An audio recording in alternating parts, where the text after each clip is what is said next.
Hola mapaches, Crypto está en la casa. Y estamos aquí nuevamente para comparar a un filósofo y un youtuber. Así que preparen al tiro sus comentarios de no debes comparar filósofos con youtubers y saquen sus molotov porque viene un video más de la filosofía detrás de youtuber.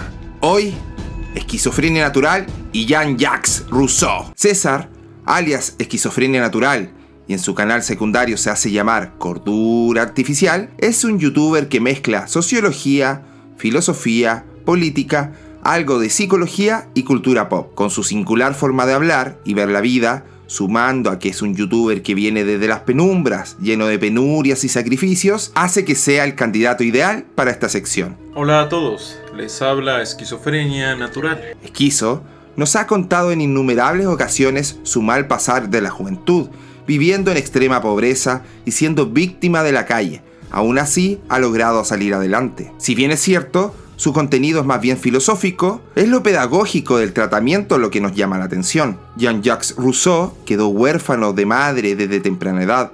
Fue criado por su tía materna y por su padre, un modesto relojero. Sin apenas haber recibido educación, trabajó como aprendiz con un notario y con un grabador, quien lo sometió a un trato tan brutal que acabó por abandonar Ginebra en 1728. A los 16 años empezó a vagabundear y de ahí pasó a convertirse en un gran referente para otros filósofos.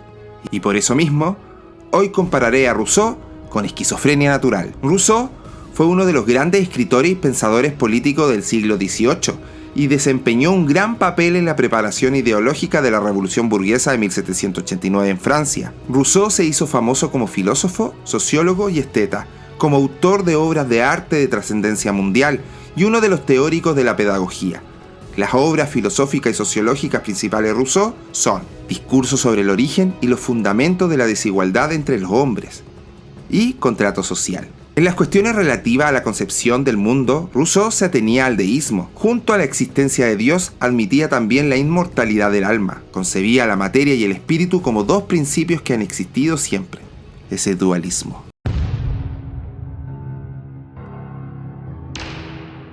Sus ideas imprimieron un giro copernicano a la pedagogía centrándola en la evolución natural del niño y en materias directas y prácticas.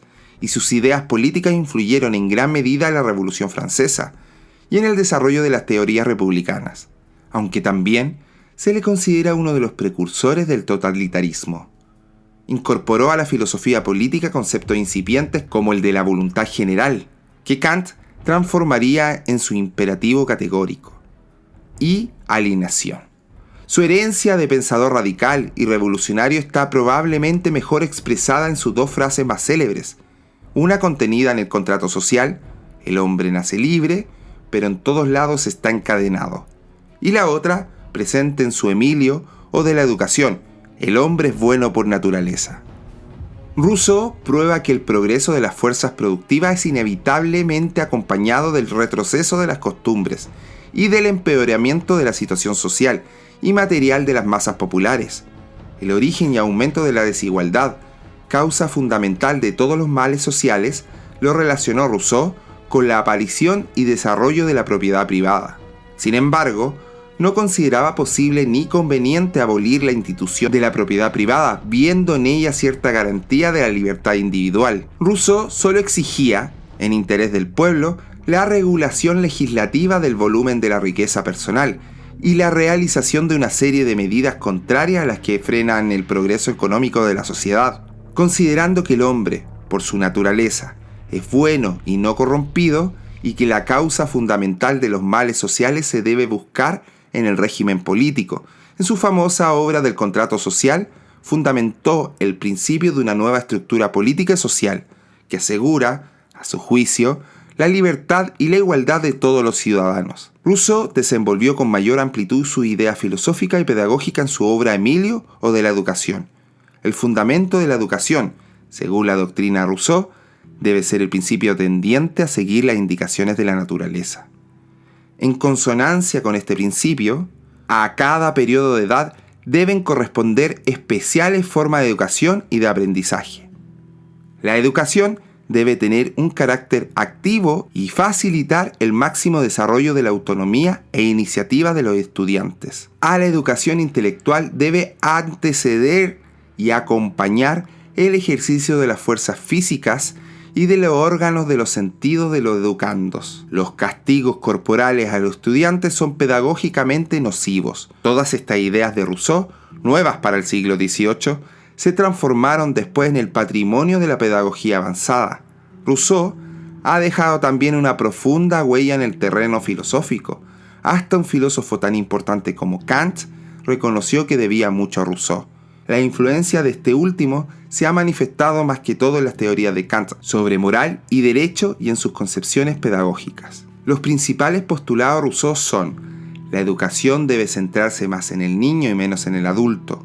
Es importante estimular el deseo de aprender. La educación del niño comienza desde su nacimiento y debe impedirse que adquiera hábitos de los cuales pudiera llegar a ser esclavo. Y al igual que Rousseau, Esquizo tiene en mente educar en base a la libertad. Utiliza su canal como medio de estimulación para el aprendizaje en sí. En el contrato social, Rousseau intenta articular la integración de los individuos en la comunidad.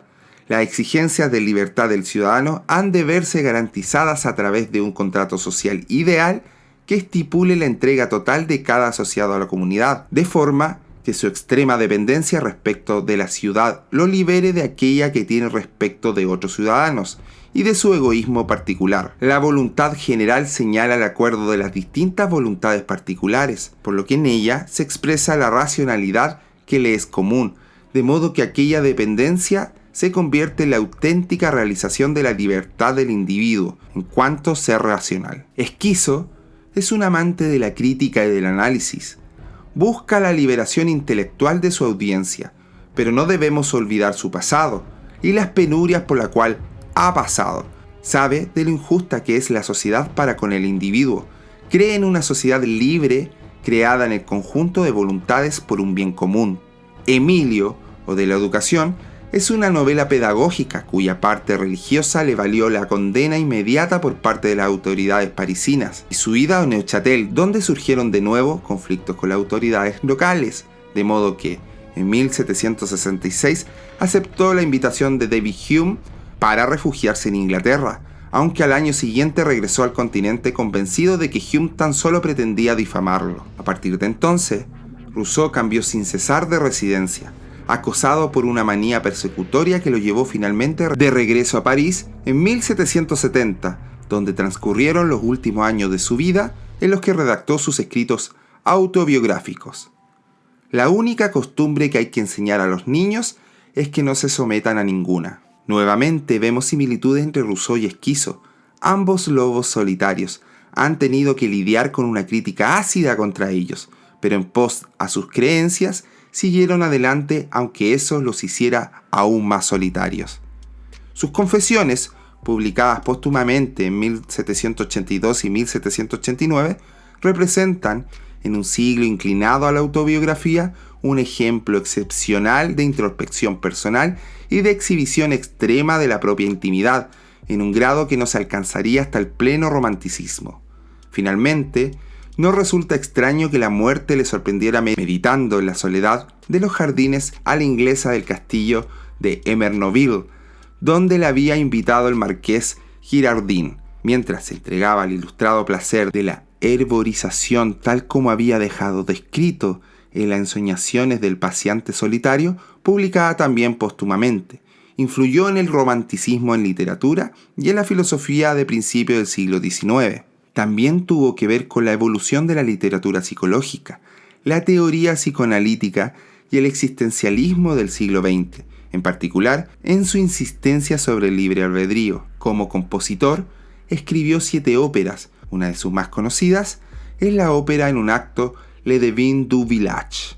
También compuso varios motetes conocidos, algunos se cantaron en el Concert Spirituel en París. Para dejar en claro la comparación, estamos ante 2 pequeños niños donde la vida se volvió cruel con ellos y fueron creciendo, donde podrían haber sucumbido al miedo y haberse convertido en la peor versión de ellos mismos. Pero al contrario, utilizaron el virtuosismo como escudo para aflorar sus diferentes aportaciones a la sociedad con el sueño de poder cambiarla desde su solitaria esquina.